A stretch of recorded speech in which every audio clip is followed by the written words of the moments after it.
olunaku lw'eggulo yabadde talina maanyi gadduka mu distulikiti y'e Kapelebyong yabadde mu kaseera kazibu ddala. Abaana abato, abavubuka n'abakadde buli omu yakuttemu ebyanguwa okwabulira ekitundu kino okweyuna disitulikiti ezinaanyeewo nga Muliya ne Soroti. Kino kyaddiridde abanyazi b'ente abakaramoja okulumba ebyalo eby'enjawulo nga baagala okwesasuza olwabannabwe ababadde batiddwa ku kyalo Anyangare mu ggombolola y'e Kapelebyong nga babateebereza okubeera ababbi b'ente. Ng'oggyeko eggombolola y'e Kapelebyong amagombola amalala agaalumbiddwa mwabaddemu Achinga, Alito n'Okunguri.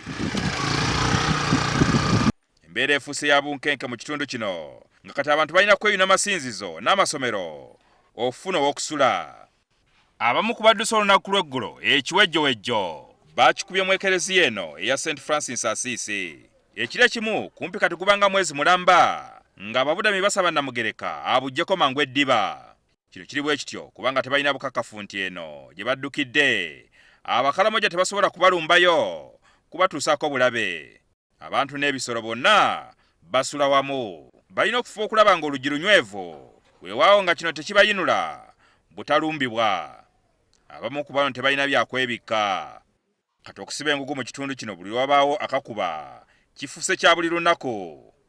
Richard Aliyoka nga mu seminaari y'okwekereziya eno atubuulidde embeera nga bweri. I received a huge number of people who ran from different parts of Kapelebyong district. They claimed to have been attacked by the Karamojong warriors. Agamba nti mulimu abaana abatamanyi bazadde baabwe gye bali. We have got young children whom we don't know where their parents have run. We have got a lot of youth that have been schooling from different parts because of fear. They decided to run to their homes, of which they have found the homes locked. Waliwo n'abatayogera. So we have got here children who cannot talk, they are deaf, and they don't know where their parents are. Budde nga bukedde bano babeera mu kuwuliriza bifa mu byalo byabwe balawo banaasobola okuddayo okunoonya ku mmere. Ssentebe wa LC5 mu disitulikiti y'e Kapelebyong Francis Akokirin atubuulidde nti embeera mbi ddala. Agamba nti abantu bangi bali ku bunkenke mu kitundu kino eky'e Karamoja.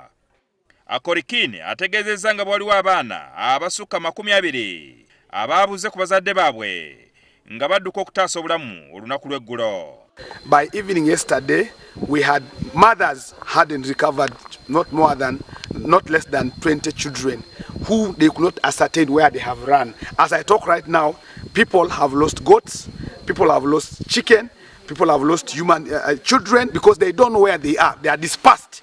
So as a district now, we are now dispatching teams to search for children that ran away, because by the time the displacement started, children are in schools. They could not go and look for their parents.